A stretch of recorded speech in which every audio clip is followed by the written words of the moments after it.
कोणता आपला Russia Ukraine war, war तर नाही झालं ना तरी वॉर, ठीक आहे. पहा. रशियामध्ये, रशियाचं असं म्हणणं आहे, तुम्ही ऐकलं असं सगळे न्यूज चॅनल मध्ये चालू आहे, पण मला माहिती तुम्हाला काहीच माहित नाही आहे. आपण बघ बॅकग्राऊंड त्याचं 1917 पासून ओढवत आहोत, ठीक आहे. त्याच्या अगोदर नाही तो 1917 काय झालं, त्याच्यानंतर काय झालं, 2010 काय झालं, त्यानंतर आता 23 फेब्रुवारी 2021 जेव्हा हमला केला तेव्हा काय झालं.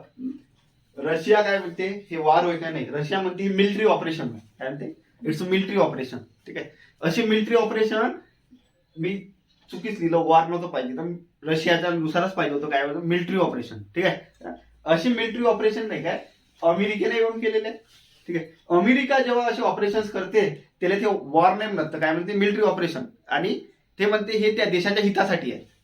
पण ज्यावेळेस रशिया करून राहिली मिलिटरी ऑपरेशन असे, तर आता युएसए काय करून राहिला, त्याने अपोज करून राहिला, ठीक आहे. तर बघ पहिले बॅकग्राऊंड म्हणतो, बॅकग्राऊंड मध्ये गेल्यावर 1917 मध्ये काय झालं, तुम्हाला माहिती एक पार्टी आहे कम्युनिस्ट पार्टी, ठीक आहे. 1917 मध्ये लेनिन, एक व्यक्ती होता लेनिन नावाचा, ठीक आहे. या लेनिननं काय केलं, रशियामध्ये बोल्शेविक क्रांती घडून आणली. कोणती क्रांती होय, बोल्शेविक क्रांती 1917 मध्ये. तिची जे राजेशाही होती त्याला चॅलेंज केलं निकोसनले, आणि त्याला पदावरून हटवलं, आणि कम्युनिस्ट, एक कम्युनिस्ट वाला तिथं राज्य आणलं, समाजवादी राज्य आणलं, ठीक आहे. कधी 1917. व्यक्ती कोण होता, लेनिन, ठीक आहे. लेनिननं काय केलं, आजूबाजूचे नाही का 15 देश घेतले, त्याला जे लागून होते ना 15 देश घेतले, आणि एक संघटना तयार केली, ते नाव काय होतं USSR, union of Soviet socialist Republican. 1922 मध्ये पहा, 1917 झाली बोल्शेविक क्रांती, आणि 1922 मध्ये काय म्हणलं USSR. याच्यात किती देश होते टोटल, 15, आणि हेड, त्याचा हेड कोण होता, पप्पा कोण होते त्याचे, रशिया झालं. रशियाची जे संघटनेचे नाव काय, USSR. त्याच्यानंतर नाही काय होते, तुम्हाला माहिती आहे 1939 ते 1945च्या दरम्यान सेकंड वर्ल्ड वॉर चाललं. तर दुसऱ्या महायुद्धाच्या काळात नाही काय सगळ्यात चांगले संबंध होते युएसए आणि रशियाचे, ठीक आहे. मग मस्त संबंध, मित्र राष्ट्र होते ते, मित्र राष्ट्र, त्याने दोघांना मिळून युद्ध लढलं, ठीक आहे. इंग्लंड होता, रशिया होता, युएसए एका साईडला होता, ठीक आहे. त्यानंतर माहिती आहे तुम्हाला 1945 मध्ये हिरोशिमा नागासाकीवर काय झाले, बॉम्बस्फोट हल्ले झाले, न्यूक्लिअर बॉम्ब झाला, दुसरं महायुद्ध थांबलं. आता तोपर्यंत नाही काय जगातली सुपर पॉवर होती इंग्लंड, ब्रिटन, ज्याला ग्रेट ब्रिटन म्हणतो आपण. तर ग्रेट ब्रिटननं नाही का 1945 मध्ये घोषणा केली. कोणती घोषणा केली, आता आम्ही सुपर पॉवरच्या रेस मधून नाही का बाहेर पडतो. म्हणजे जे रेस होती कशाची, सुपर पॉवरची, त्या रेस मधून आम्ही काय पडतो, बाहेर पडतो. कारण मला सांगा, युद्ध कोणाच्या धर्तीवर झालं होतं, युरोपियन खंडात, म्हणजे इंग्लंडच्या धर्तीवर झालं होतं युद्ध, युरोपमध्ये झालं होतं. अमेरिकेच्या धर्तीवर तर काही झालं नव्हतं युद्ध. त्याच्यामुळे काय होते, आता सुपर पॉवर कोण बनली रेसमध्ये, आला युएसए. आता इंग्लंडनं तर माघार घेतली सुपर पॉवरच्या रेसमधून. आता जे दोन मित्र होते सत्तेसाठी, दोन मित्र जे होते रशिया आणि युएसए, हे आता काय बनले, दुश्मन बनले. रशियाची तर पहिलीच संघटना होती कोणती, USSR, 1990 म्हणजे 1922 मधली, म्हणजे जवळपास 100 वर्ष झाली आहे ना आता. आणि मग नाटो आली, जसं दुसरं महायुद्ध संपलं, आता वॉरचं नाव झालं कोल्ड वॉर. कोणतं वॉर, डायरेक्ट नाही लढायचं, पण कोल्ड वॉर सुरू झालं. कधी, मग युएसए न 1949 मध्ये संघटना बनवली, कोणती, नाटो, ठीक आहे. नॉर्थ अटलांटिक ट्रिटी ऑर्गनायझेशन, ठीक आहे. युएसए ची पहा, रशियाची संघटना कोणती होय, USSR, आणि अमेरिकेची संघटना कोणती होय, नाटो, ठीक आहे. आता समजलं याचा जन्म कसा झाला दोघांचाही. आणि आता कोल्ड वॉर सुरू झाला, नाटो वर्सेस USSR, ठीक आहे. भारत कुठं होता सर तेव्हा, भारत नाही काय आता स्वतंत्र झाला 1947 मध्ये. तर नेहरू बरं झालं, त्यावेळेस पंतप्रधान आपले नेहरू होते. नेहरू नाही का स्टँड घेतला ना, आपण नाटो असंच असते, असंच करत असते जसं नेहरू केलं ना, ते युक्रेन वाल्याला समजलं नाही, ठीक आहे. जे नेहरूचं तेव्हा पावलं, तो त्याने एक म्हटलं ना, आम्ही अमेरिकेच्या गटात जात नाटोमध्ये, ना आम्ही USSR मध्ये जात. मग जाता कुठं, आम्ही वेगळं राहतो, दोघांची इकडे काय ठेवतो, चांगले संबंध ठेवतो. पण जनरली आपले रशिया सोबत काय राहिले, मैत्रीपूर्ण. युएसए सोबतही राहिले, पण चांगले संबंध आपले कोणासोबत राहिले, रशिया सोबत. रशियानं आपल्याला मदत केली आहे प्रत्येक वेळेस. आता रशिया सोबत रिलेशन ठेवायचे कोणी आरोप लावते, का बरं चांगले रिलेशन ठेवले बा, त्यामागचं रिझन होतं एक. मला सांगा, अमेरिकेचं आणि इंडियाचं डिस्टन्स नाही काय थोडं जास्त आहे. आपलं जर एखाद्यासोबत युद्ध झालं असतं ना, आपलं जर युएसए सोबत मैत्री असती, जशी युक्रेनचे हाल झाले तसे आपले हाल झाले असते. तिथपर्यंत त्याला पोचायला वेळ लागते. आणि रशिया सोबतचं कसं आहे, जवळपासी पडते, लवकर ते मदती आपल्याला पाठवू शकते, आणि आपले त्याचे वैचारिक आपल्याला त्याचं जुळती होतं, म्हणून आपले संबंध कोणासोबत चांगले होते, रशियासोबत. ठीक आहे. आता काय होते, 1991 मध्ये ह्या USSR जे संघटना होती ना, हे जो ऑर्गनायझेशन होतं, 1991 मध्ये तिथं डिसइंटिग्रेशन झालं. डिसइंटिग्रेशन झालं म्हणजे ते 15 देश USSR मधून बाहेर पडले. ठीक आहे, समजलं. कधी म्हणजे आता आहे काय संघटना, डिसइंटिग्रेशन झालं तर 15 देश त्याच्यातून काय पडले, बाहेर पडले. आता येऊ आपण पॉइंटवर. हे झालं बॅकग्राऊंड, समजलं बॅकग्राऊंड. सगळ्यात पहिले कोणती, बोल्शेविक क्रांती. 1922 मध्ये 15 देश मिळून USSR. सेकंड वर्ल्ड वॉर, पहिले मित्र रशिया अमेरिका, नंतर अमेरिकेने कोणती संघटना केली सुपर पॉवर बनवण्यासाठी, नाटो. ठीक आहे, नाटो सध्या जवळपास 30 सदस्य आहे. ठीक आहे. त्याच्यानंतर 91 मध्ये डिसइंटिग्रेशन, 15 देश काय पडले, बाहेर पडले. आता पाहू आपण 2010 ते 2013च्या दरम्यान काय सिच्युएशन होती युक्रेनमध्ये. ठीक आहे. आता डायरेक्ट आपण शिफ्ट झालो 1900. याच्यात अशी होड लागली होती USSR नाटो मध्ये. सगळ्यात पहिले रशिया गेला समजा वर अवकाशात, अवकाश वार. मग आता रशिया गेला तर कोणाला जावं लागलं, आता USA झाला, मग USA पोहोचे. रशियानं 4 बॉम्ब तयार केले, अणुबॉम्ब, तर अमेरिका 10 करे. आला का ना, म्हणजे अणुबॉम्ब जे तयार झाले या दोघांच्या भांडणात तयार झाले. यानं 10 केले, हा 5, हा 15 करे, तर 20 केले, तो 25 करे. कारण एकामेकाला टक्कर द्यायला लागल. हे एक मोठं होतं सुपर पॉवर कोण बा. इथं तर तुटला होता भ्रम रशियाचा. कारण 1991 मध्ये काय झालं होतं, डिसइंटिग्रेशन झालं होतं त्याचं. भारताने मग कोणासोबत संबंध वाढवले 1905. पहिले पॉवरफुल देश होता, स्वतःच ते फुटले.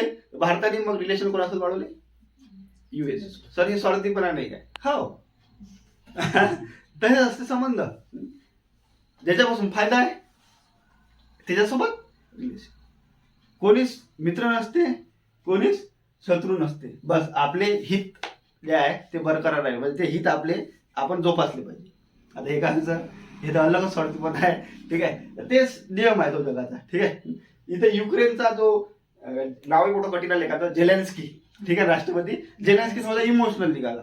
ठीक आहे, त्यानं त्याच्या हितपेक्षा फालतूच्या गोष्टीला जास्त महत्व दिलं. पहा आता मग काय झालं, आपण येऊ डायरेक्ट 2010-13 मध्ये काय झालं युक्रेनमध्ये. 2010-13 मध्ये नाही काय, युक्रेन मध्ये काय होते, इथं कसा पार्ट आहे हे युक्रेन. ठीक आहे, युक्रेनच्या नाही काय ईस्टले, आता आपण पार्ट करतो, ईस्ट साइड जे आहे त्याला कोणाची बॉन्डी लागून आहे, रशिया.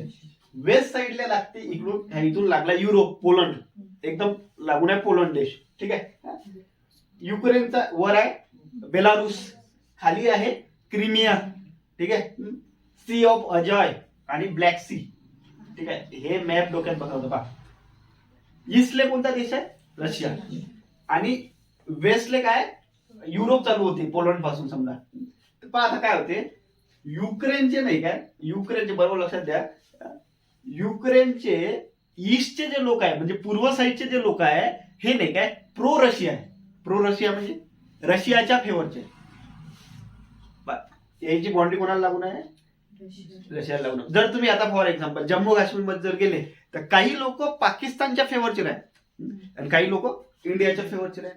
ठीक आहे, असं आहे का सर, हो घ्या ना जन्मसंग्रह घेऊन तपा, समजते ना. तपा म्हणजे पूर्वेचे जे लोक आहेत ते कोणाच्या फेवरचे आहे, आणि पश्चिमेचे जे लोक आहेत ते युरोपच्या फेवरचे आहे. आता होते काय 2000 नाही काय 10 मध्ये इथं नाही काय गव्हर्नमेंट बनली, मला वाटते त्याचं राष्ट्रपतीचं नाव होतं व्हिक्टर. ठीक आहे, हा व्हिक्टर जो होता हा ईस्ट कडचा होता आणि हा कोणाच्या फेवरचा होता, रशियाचा. तर एक नाही का युरोपियन युनियन म्हणजे युरोपचे जे देश आहे 28 देश त्याची एक संघटना त्याला काय म्हणते युरोपियन युनियन. ठीक आहे, ते युरोपियन युनियन नाही काय व्हिक्टर पुढे एक प्रस्ताव मांडला, एक अग्रीमेंट ठेवलं. ठीक आहे, तर अग्रीमेंट ठेवलं तर व्हिक्टर कोणाच्या फेवरचा होता, रशियाचा. अग्रीमेंट होतं युरोपचं. तर व्हिक्टरनं ते अग्रीमेंट नाही का फेटाळलं. जसं ते अग्रीमेंट फेटाळलं, जे वेस्ट साईडचे लोक होते म्हणजे पश्चिम साईडचे जे लोक होते ते व्हिक्टरच्या नाही का विरोधात गेले. एवढे विरोधात गेले का त्याने माराचा प्लॅन केला. व्हिक्टर म्हणजे युक्रेनचा राष्ट्रपती हा पळून कुठे गेला? रशियामध्ये. रशियामध्ये जाऊन बसला. त्याने रशियाजवळ लिहून घेतलं माझी जीवाची हमी द्या म्हणतो. ठीक आहे. इथं काय झाली मग? सत्ता उलटपुलट झाली. सत्ता उलटपुलट झाली आणि 2014 मध्ये इथं वेस्ट साईडचे जे लोक होते याचा राष्ट्रपती बनला. झेलेन्स्कीच्या पहिले होता, नंतर झेलेन्स्की आला. ठीक आहे. हा राष्ट्रपती बनला. आता पहा काय होते. आता हा वेस्ट साईडचा राष्ट्रपती आहे. हा कोणाच्या फेवरचा आहे? युरोपच्या फेवरचा आहे. आता समजला कन्सेप्ट. आता सगळं बरोबर चालू होतं. तर युक्रेनचा राष्ट्रपती 2014 मध्ये काय करते? युरोप सोबत नाही काय रिलेशन वाढवायचं ठरवते. नाटो संघटनासोबत रिलेशन वाढवायचं ठरवते. जसा त्यानं ठरवलं रिलेशन माया कोणासोबत मेंटेन करायची युरोप सोबत, रशियामध्ये बाबू माया राष्ट्रपती होता, माया फेवरचा, तुम्ही त्याला हटवलं, आता मी तुम्हाला दाखवतो. आणि रशियानं काय केलं? चांगली याची गंमत घेतली आणि युक्रेनचाच पार्ट होता कोणता? क्रिमिया. क्रिमियामध्ये जन्मसंग्रह घेतला. जन्मसंग्रह म्हणजे वोटिंग घेतलं का सांगा तुम्ही कोणाच्या साईडनं आहे? रशियाच्या साईडनं आहे की युरोपियन युनियनच्या साईडनं आहे? तर क्रिमियाच्या लोकांना, हा वेस्ट कडचा आहे ना क्रिमियाच्या लोकांना कोणाला मतदान केलं? तेव्हापासून क्रिमिया 2014 पासून कोणाचा पार्ट आहे? जमलं? हे आतापासून तर मॅटर नाही आहे. मी 5 वर्षापासून सांगून राहिलो, 4 वर्षापासून का युक्रेन रशिया वॉर होणार आहे. वॉर होईच नाही. पोरं दरवर्षी विचारे सर झाला असता नाही. आता तेल सांगतो पोहून गेला बा झाला. ठीक आहे. लक्षात. हा म्हणजे सगळ्यात पहिले 2014 मध्ये रशियाने कोणता हडप, युक्रेनचा कोणता पार्ट हडप केला? क्रिमियाला तोडलं त्याच्यापासून. आता पहा, जसं नाही का रशियानं क्रिमियाला तोडलं तसं पहा रशियाचा नाही काय इथं कोणता सी ऑफ अजॉय याच्यावर कब्जा झाला. याच्या खाली काय? ब्लॅक सी वर कब्जा झाला. ठीक आहे. इकडे बेलारुसी अंडर आहे रशियाच्या. ठीक आहे. आता पहा इथपर्यंत समजलं. म्हणजे रशियाला जर वाटलं तर रशिया कुठून अटॅक करू शकते. इथं त्याने मिलिटरी आणून ठेवलीच आहे या भागात. ठीक आहे. त्याच्यानंतर बेलारुस मध्ये त्याची पुरी मिलिटरी घुसलेली आहे. त्यानंतर नेव्हीनं जर आक्रमण करायचं असेल तर कुठून घुसन? सी ऑफ अजॉय आणि ब्लॅक सी मधून जर असे जाय युक्रेन. आणि इतर क्रिमिया त्याचाच पार्ट आहे. म्हणजे युक्रेनला त्यानं 4 साईडला घेतलेला आहे सध्याच्या कंडिशन मध्ये. आता सर मग युनो काय करून राहिली? युनो कुठं मेली? जर हे यायचं जर एवढं जर सुरू आहे तर युनो कुठं गेली? आणि हा का बरं याच्यावर येऊ आपण. पहिली युनोचं पाहू. युनो काऊन झोपली आहे? युनो काय करून राहिली मला सांगा. युनोची नाही, युनो म्हणजे नाही का एक कठपुतली आहे. ठीक आहे. बागायला कठपुतली आहे. अमेरिकेनं तिचा वापर केलेला आतापर्यंत. ठीक आहे. सर्रास मध्ये वापर केलेला आहे. युनोची एक कलम अशी म्हणते, जर नाही काय एखादा देश आहे, समजा भारतानं नाही काय, इमॅजिन करा भारताला पाकिस्तानचा काही हडप करायचा आहे. समजा पाकिस्तानमध्ये एक प्लेस आहे बलुचिस्तान. ठीक आहे. बलुचिस्तान जे प्लेस आहे, राज्य आहे तिचं. तर हे जे राज्य आहे या राज्याला नाही काय पाकिस्तान पासून वेगळं व्हायचं आहे. म्हणजे वेगळा देश बनवायचा आहे. ठीक आहे. आता कोणाचा आहे सध्या? पाकिस्तानचा. आणि या बलुचिस्ताननं स्वतःला स्वतंत्र देश घोषित केलं. ठीक आहे. आणि बलुचिस्ताननं काय केलं? भारताला लेटर लिहिलं आम्हाला मिलिटरी सपोर्ट पाहिजे. कोणी लिहिलं? बलुचिस्ताननं. जर असं त्याला लेटर लिहिलं भारताला तर भारताचं काम आहे भारत काय पाठवलं इथं? मिलिटरी. म्हणजे आता कोणाकोणाचं युद्ध झालं? भारत, बलुचिस्तान आणि पाकिस्तान. तर युनो काय म्हणते, जर एखादं राज्य एखाद्या देशातून वेगळं होत असेल, एखादं राज्य एखाद्या देशातून वेगळं व्हायचं असेल आणि त्या जे वेगळं झालेलं राज्य आहे त्यानं जर नाही काय कलम 7 नुसार जर लेटर पाठवलं आम्हाला काय पाहिजे? मिलिटरी सपोर्ट पाहिजे, तर तो देश काय करू शकते? दुसरा मोठा देश त्याला मिलिटरी सपोर्ट देऊ शकते. रशियानं पाहिजे चालबाजी काय केली? 23 फेब्रुवारी लिहिलं ना मी. 20 फेब्रुवारीला बीजिंग मध्ये होता पुतीन होता बीजिंग मध्ये होता. बीजिंग म्हणजे चायनाचं. तिथं विंटर ऑलिम्पिक सुरू होते. ठीक आहे. तर विंटर ऑलिम्पिक मध्ये गेला तिथं जाऊन सगळ्यात पहिले त्याने चायनाचा सपोर्ट भेटवला. कसा भेटवला? तर जसा हा युक्रेनचा वाद आहे ना, तसाच नाही का चायनाचा तायवानचा वाद आहे, तायवान देशाचा. तर त्याला काय म्हटलं, पुतीननं पहिले 20 फेब्रुवारीला जाऊन तायवान म्हणे चायनाचा पार्ट आहे हे आम्ही मान्य करतो म्हणे. म्हणजे झालं, चायना त्याच्या फेवर लिहून गेला. नंतर मग 21 फेब्रुवारीला त्यानं काय केलं, तिथूनच घोषणा केली. युक्रेन मधले 2 स्टेट होते, कोणतं पहा, लोहान्स्क आणि डोन्स्टेक. लोहान्स्क आणि डोन्स्टेक हे 2 वेगळे देश झाले म्हणून घोषणा केली. त्यानं आम्हाला मदत मागितली म्हणजे मिलिटरी, पण डायरेक्ट आक्रमण नाही केलं. अमेरिकेचं काय इच्छा होती, अमेरिकेची जी CIA नावाची एजन्सी आहे तिनं घोषणा केली होती का रशिया नाही का युक्रेनवर 16 फेब्रुवारीला आक्रमण करा. अरे तुम्ही मॅळ आहे का तुम्ही? हे कोणती एजन्सी व सिक्रेट एजन्सी? जे मला सांगा, रशिया काय एवढा मेळ आहे काय? त्याच्या सिक्रेट एजन्सीनं घोषणा केल्यावर अमेरिकेच्या तो हल्ला करण काय? मूर्खाची भरती आहे. तर बघ यानं काय केलं, मी काय म्हटलं, कोणती तारीख म्हटलं, 21 फेब्रुवारीला काय घोषणा केली, युक्रेनचा जो 2 स्टेट आहे, कोणते, लोहान्स्क आणि डोन्स्टेक, यानं आम्हाला काय मागणी केली आहे, मिलिटरी सपोर्टची. आणि युनायटेड नेशनच्या कलम 7 नुसार आम्ही त्याला काय करणार आहे, मदत करणार आहे. आणि 23 फेब्रुवारी इथं लिहिलंच आहे, 23 फेब्रुवारी 2021 ले रशियानं काय केलं, लोहान्स्क आणि डोन्स्टेक वर आपली मिलिटरी पाठवली. क्लिअर? आता युनो काही करू शकते काय? कारण युनोचीच कलम म्हणते. म्हणजे एका देशातून एखादं राज्य जर असेल तर ते काय होऊ शकते, वेगळं होऊ शकते, आणि ते कोणाची मदत नको शकते. युनो याच्यात हस्तक्षेपच करू नाही शकत नियमानुसार. झालं? हा कोणता नियम आहे? हा अमेरिकेतच बनवलेला नियम आहे. कारण त्यानंच याच्या पहिले काय केलाय, अशाच प्रकारे अफगाणिस्तानवर कब्जा केलाय, अशाच प्रकारे इराकवर कब्जा केलाय, अशाच प्रकारे सिरियावर कब्जा केलाय. त्याचाच होय. पहा आता ते आता USA म्हणते हे खराब गोष्ट आहे, आणि ते जेव्हा स्वतः करते तेव्हा चांगली जाईल. ठीक आहे, झालं क्लिअर? कसा प्लॅन केला पुतीननं समजला. आता हो आपण पुतीनचा स्टँड काय, पुतीन काय म्हणते, पुतीनचं म्हणणं काय, पुतीनचं सरळ म्हणणं आहे, पारे भाऊ, USSR आणि नाटोचं नाही काय, आमचं दोघांचं म्हणजे वैचारिक मतभेद आहे. आमच्या दोघात रेसी आहे. पण मला एक गोष्ट सांगा म्हणते, माझी संघटनाच ना खतम केली. USSR होती, खतम केली ना तिनं संघटना.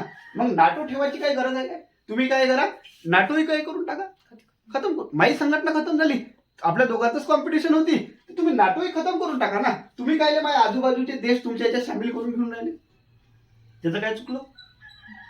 आता का बरं असं म्हणते पुतीन, त्याच्या मागचं कारण समजून घ्या. नाटोची नाही का कलम 5 आहे, नाटोची कलम 5 काय म्हणते, नाटोची कलम 5 म्हणते, आता समजा याच्यात 30 देश आहे ना, 30 देश आहे. जर नाही का एका देशावर जरी आक्रमण झालं, एका देशाचं जरी, समजा भारत, आता इमॅजिन करा रशिया आणि युक्रेन, रशिया एक इमॅजिन करा, युक्रेन जो आहे, युक्रेन इमॅजिन करा नाटोचा पार्ट झाला. ठीक आहे, नाटोचा पार्ट झाला, रशियाचं युक्रेनचं जर युद्ध झालं, रशियाचं युक्रेनचं जर युद्ध झालं, तर नियम असा आहे, USA असं समजून आमच्यावर आक्रमण झालं, USA काय समजून त्याच्या स्वतःवर आक्रमण झालं, आणि हे 30च्या 30 देश नाटोतले कोणाच्या साईडने उभे आहे, युक्रेनच्या. 30 देशाची मिलिटरी कोणाच्या साईडने आहे, युक्रेनच्या. आता टिकत का रशिया? मग रशिया तर बरोबर आहे ना, त्याच्या साईडचा जो देश आहे तो जर नाटोत जर सामील होऊन राहिला तर त्याच्या सिक्युरिटीवर काय आलं, प्रश्नचिन्ह उभा राहिला. अमेरिका तर उद्याच काय करते, त्याची मिलिटरी बेस इथं तयार करते. जसा युक्रेन नाटोत सामील झाला नियमानुसार, तसाच मिलिटरी कुठं घुसवणार, युक्रेन. आणि युक्रेन इथं त्याची मिलिटरी आहे, इथं रशिया आहे. घेरलं, पूर्णतः घेरणं. पहिले एक बॉम्ब सोडून रशियावर, रशिया त्याच्यावर सोडून, ठीक आहे, जसा रशियाने त्याच्यावर बॉम्ब सोडला तसंच काय होईल, 30च्या 30 देशाची मिलिटरी इथे येऊन जाईल, रशियाला घेरून घ्या, झालं, खतम. समजायला कन्सेप्ट? म्हणून पुतीनचा स्टँड आहे सरळ, भाऊ आमच्या सोबत राह, नाही तर खतम. ठीक आहे, आणि तो त्याची सिक्युरिटीसाठी करून राहिला, त्याची काही चुकी नाही आहे. कारण अमेरिकेची जी चाल आहे ते अशीच राहते प्रत्येक, त्याला अफगाणिस्तानला असंच फिटवलं आहे. याचा वापर करून ते रशियावर म्हणजे त्याच्यावर आक्रमण करायच्या फिक्रीत आहे.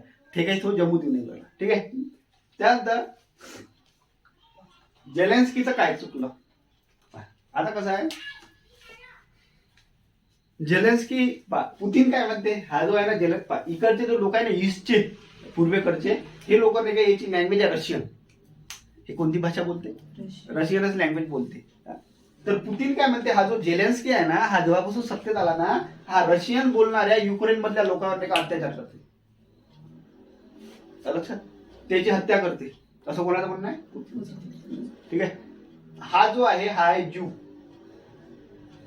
आहे, ज्यू. ठीक आहे. आता हा एवढा मोठा आरोप लावून राहिला कोण? पुतीन. तर काही असं नसन सत्य ते त्याचं त्याला माहिती. झेलेन्स्की म्हणते हे चुकीची गोष्ट आहे, मी काय असं काही हत्या वगैरे ज्युनिसाईड काही मी करून नाही राहिलो इथं, तरी याचं चुकलं काय? असे जे देश असते ना युक्रेन सारखे, येले नाही काय, आता हा देश तर नाही आहे तसा बफर स्टेट, पण नाही काय एक लक्षात घ्या, एक नाही काय कन्सेप्ट असते पॉलिटिकल सायन्स मध्ये, कोणता? Buffer state. बफर स्टेट म्हणजे काय म्हणतात पहा. बफर स्टेट म्हणजे दोन पॉवरफुल देश आहे, इकडे एक देश आहे, इकडे एक देश आहे, आणि मधात छोटासा देश आहे. ठीक आहे. फॉर एक्झाम्पल, इकडे चायना आहे, इकडे इंडिया आहे, मधात नेपाळ आहे. ठीक आहे. लहान देश झाला. तर नेपाळ काय झाला? Buffer state. दोन पॉवरफुल देशाच्या मधात फसलेल्या देशाला काय म्हणते? Buffer state. ठीक आहे. आता हे जे बफर स्टेट आहे याचं नुकसान काय होते? तो जर एखाद्याच्या बाजून झुकला तर दुसरं देश काय करते? टार्गेट करते. त्याचं काम असते दोघाले काय ठेवणं? मेंटेन ठेवणं. जिकडून फायदा होते तिकडून करून. हे जमलं नाही कोणाले? झेलेन्स्कीला जमलं नाही हे. हा म्हणजे मला काय म्हणायचं, हा ठीक आहे कपिल शर्मा सारखा आहे, म्हणजे कॉमेडी शो करे तिथं, आणि अचानक राष्ट्रपती झाला. तर इंटरनॅशनल जे पॉलिटिक्स असते ते कोणाला नाही समजत. एवढी सोपी गोष्ट नाही इंटरनॅशनल पॉलिटिक्स समजणं. झेलेन्स्कीले इंटरनॅशनल पॉलिटिक्स समजलीच नाही. आंतरराष्ट्रीय लेवलची जी राजनीती आहे त्याच्यात काय लक्षातच आलं नाही. तो फसत गेला. आणि एक गोष्ट लक्षात ठेवा, कोणीच वेळेवर कामी नसते पडत. अमेरिकेने याले मोठे मोठे भपके मारले, फ्रान्सने याले मोठे मोठे भपके मारले, इंग्लंडने याले मोठे मोठे भपके मारले, परंतु वेळेवर जेव्हा आलं प्रत्येक जण आपली हित पाहिजे. तर इथं कोणी मदत केली का त्याला? आता दिसूनच राहील तुम्हाला. इव्हन युएसएन त्याला स्वतः सांगितलं तू देश सोडून चालला जाय, आणि त्याचं काम होतं त्यावेळेस. एक गोष्ट आहे, तू हिंमत दाखवली. एक 2-4 विचार असते. एक विचार काय म्हणते, जे भपके लोक राहते दमवाले, म्हणजे त्याने थोडस कमी डोकं राहते, मी माझं सोडणार नाही. ठीक आहे, मी शेवटपर्यंत लढीन. चांगली गोष्ट आहे, व्हेरी गुड. हा ना, तू लढ, पण ते आम जनतेला त्रास होते ना. बरं. रशियाचं काय म्हणणं आहे, पुतीनचं काय म्हणणं आहे, मला युक्रेन पाहिजे नाही, मला त्याच्यावर राज्य नाही करायचं आहे, माझ्या देशात काही मला त्याला मिसळून नाही घ्यायचं आहे, रशियाचा पार्ट नाही करायचा आहे. फक्त मला एवढं म्हणणं आहे का युक्रेनच्या लोकांना तिथं माझ्या राष्ट्रपती, मी तिथं काय करीन, माझ्या फेवरचा राष्ट्रपती मी तिथं बसवीन. त्यांना काय करावं, ऍग्रीमेंट करावं माझ्यासोबत, क्लिअर कट मध्ये ऍग्रीमेंट करावं की मी भविष्यात कधीच नाटोत काय होणार नाही. त्याला कब्जा 5 मिनिटात कब्जा करू शकते. कोण? पुतीन. पहा ना, इकडून त्याला घेरलाय ना. किती वेळ लागते? याची राजधानी आहे किवी. किती वेळात हे करू शकते? किवीवर तो 5 मिनिटात कब्जा करू शकते. पण करून राहिला का? कब्जा करतच नाही. त्याला काय म्हणणं आहे, तो जो झेलेन्स्की आहे त्यानं नाही का राजीनामा देऊन द्यावा. मंत्री त्याचे चपराशी फपराशी साऱ्यांना राजीनामा देऊन द्यावा. देश सोडून चाललं जाऊ. देश सोडून चालल्या झाल्यावर मी तिथं काय करतो, माझा माणूस बसवतो, त्याच्यासोबत ऍग्रीमेंट करतो का कधीच नाटोत आम्ही सामील होणार नाही. लक्षात. आणि जसं ऍग्रीमेंट झालं सामील न व्हायचं, त्यावेळेसच युक्रेन काय म्हणजे स्वतंत्र देश होऊन जाईल. काहीच त्यात कोणी काही बोलणार नाही. त्याच्याही सेक्युरिटीच्या हिशोबानं बरोबर आहे. आता तुम्ही म्हणता असं कसं काय सर, हा एवढा पर्पज आहे युक्रेन. म्हणजे युक्रेनचं कसं आहे, रशियाची नाही का मेन इकॉनॉमी चालते पेट्रोलियम आणि गॅस, नॅचरल गॅस. इथून नाही का याचे पाईपलाईन जाते नॅचरल गॅसचे युक्रेन मधून. ते कोणाला गॅस पुरवते? युरोपियन कंट्रीजले. युक्रेनले रशिया वर्षाचे $33 बिलियन पैसे देते. 33 लाख कोटी समजा. किती वर्षाचे? 33 लाख कोटी. काय म्हणते कोण? फक्त काय तर इथून काय चालले? पाईपलाईन चालले. तरी युक्रेन म्हणते आम्ही कुठे जातो? European union. म्हणजे याची इकॉनॉमी जर पाहिली ना लिगली, कोणावर डिपेंड आहे? रशियावर. एवढंच नाही का, रशिया जेव्हा USSRचा पार्ट होता ना, तुम्ही एक ऐकलं MiG-21 नावाचं विमान आहे, तर याचा जो बेस होता रशियाचा तो कुठं होता? युक्रेन इथूनच तयार करेल. मोठे मोठे जे जहाज आहे ते कुठून तयार करेल? युक्रेन मध्येच तयार करेल. एवढ्या लक्षात. आता ते नंतर तुटल्यावर ते गोष्ट वेगळी आहे.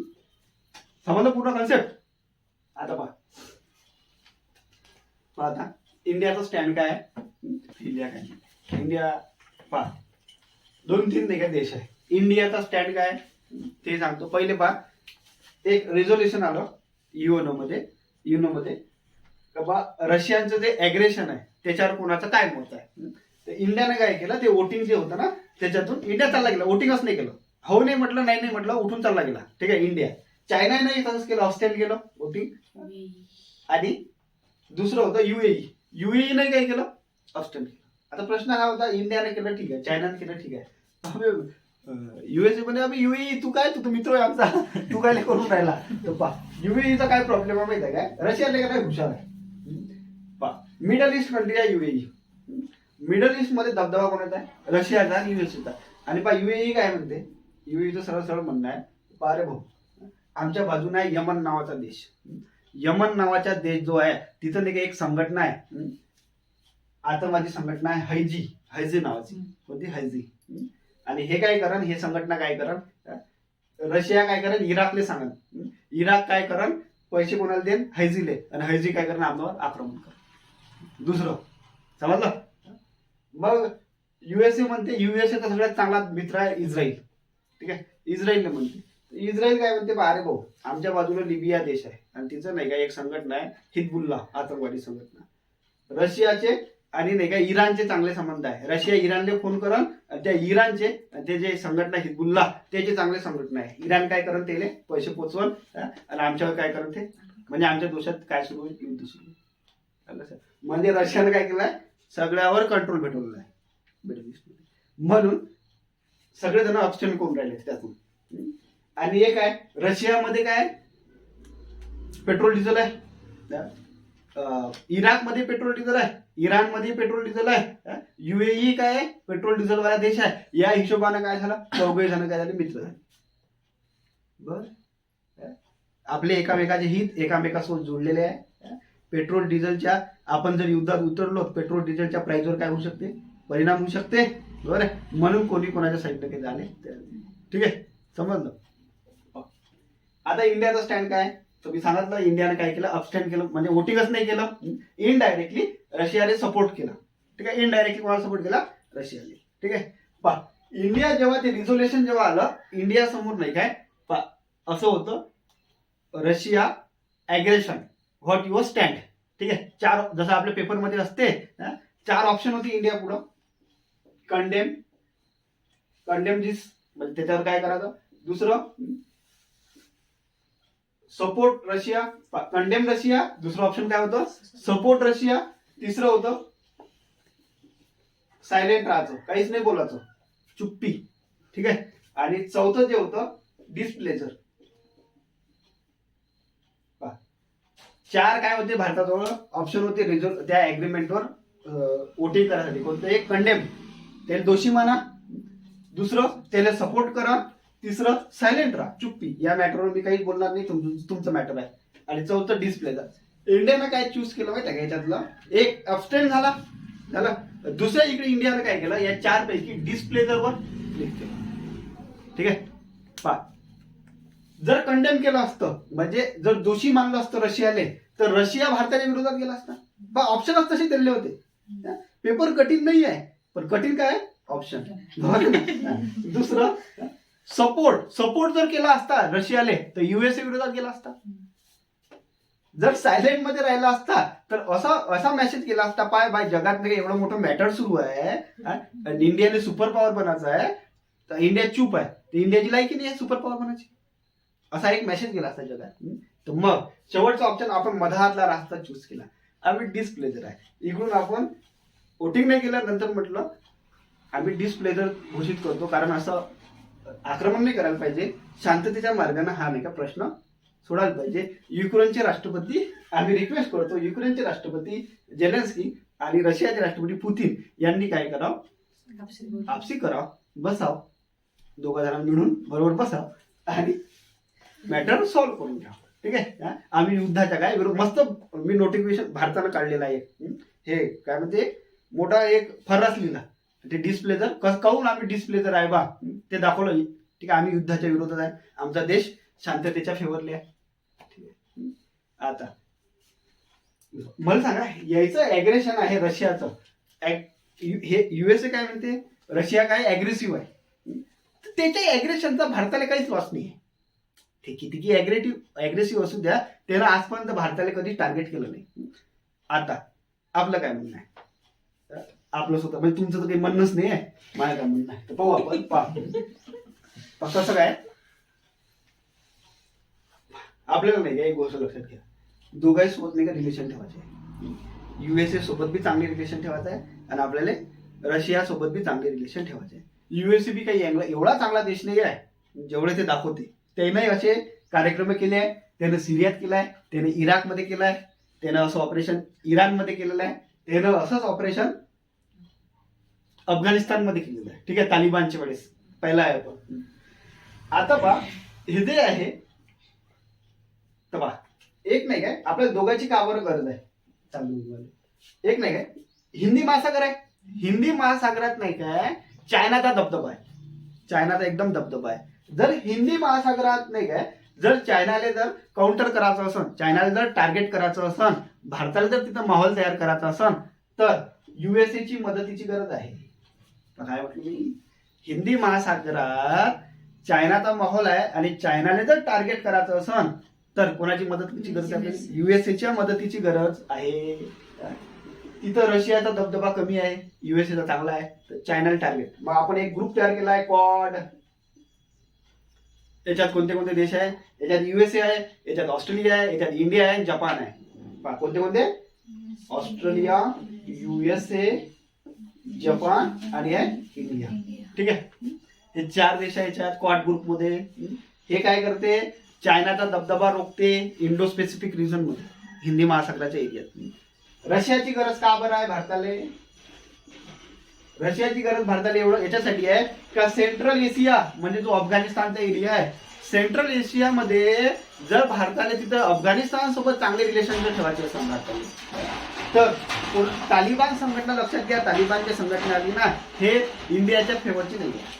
अफगाणिस्तानमध्ये जे तालिबान आहे ना ती इंडियाच्या फेवरचा नाही, इंडियाच्या अपोजचा आहे, ते पाकिस्तानच्या फेवरचा आहे जास्त. जर त्याच्यासोबत आपल्याला मेंटेन रिलेशन जर ठेवायचे असेल तर आपल्याला कोणाची गरज आहे, तर रशियाचा अफगाणिस्तानमध्ये 1979 पासून दबदबा राहिलेला आहे. ठीक आहे, हे सत्य आहे, कटू आहे पण सत्य आहे. कारण रशिया त्याला दाबू शकते रशिया अफगाणिस्तान.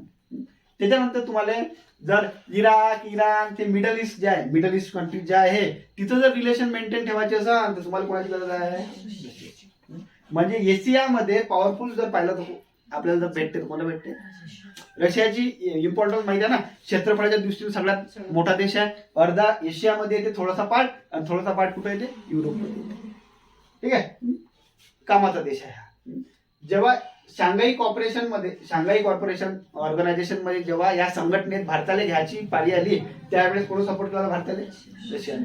1971 जेव्हा युद्ध झालं होतं आपलं भारत पाकिस्तान बांगलादेश बनला होता त्यावेळेस युएसएनं दावत दिली होती आम्ही पाकिस्तानच्या बाजूने उभे राहू, तर रशियानं त्याची जहाज पाठवले होते आणि संकेत दिला होता देशाला आम्ही इंडियाच्या बाजूने उभे आहे, जर चुकीने जरी इंडियावर कोणी आक्रमण केलं तर आम्ही मोजणार नाही बॉम्ब, असं कोण म्हटलं होतं, रशिया.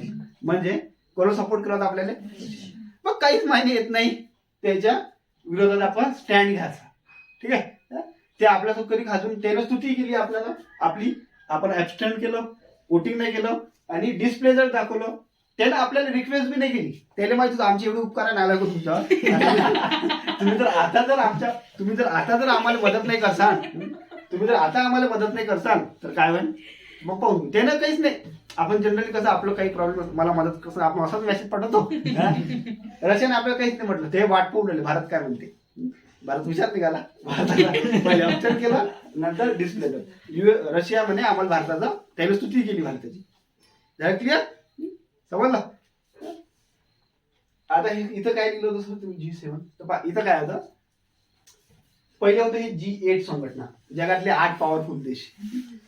तर बा याच्यात कोणते देश आहेत तर आता 7 आहे. ठीक आहे, USA, कॅनडा, ठीक आहे, जपान, त्याच्यानंतर फ्रान्स, ब्रिटन, हे जे अजून इटली, ठीक आहे, असे किती देश आहे इथं? 7 देश आहे. पहिले रशिया होता, पण रशियानं जसा कोणावर आक्रमण केलं, क्रिमिया 2014 मध्ये केलं सांगितलं ना, तसंच याच्यातून कोणाला बाहेर काढलं आहे ना, रशियाने बाहेर काढलं ना. आता कोणती कंट्री आहे? G7. क्लिअर? तर म्हणून आपल्याला रशियाची गरज आहे, आपल्याला अमेरिकेची गरज आहे. हा होता आपला कुटुंबमुक्ता. त्याला क्लिअर? आता काही सोडू नका, याच्यातलं काही सुटलं नाही.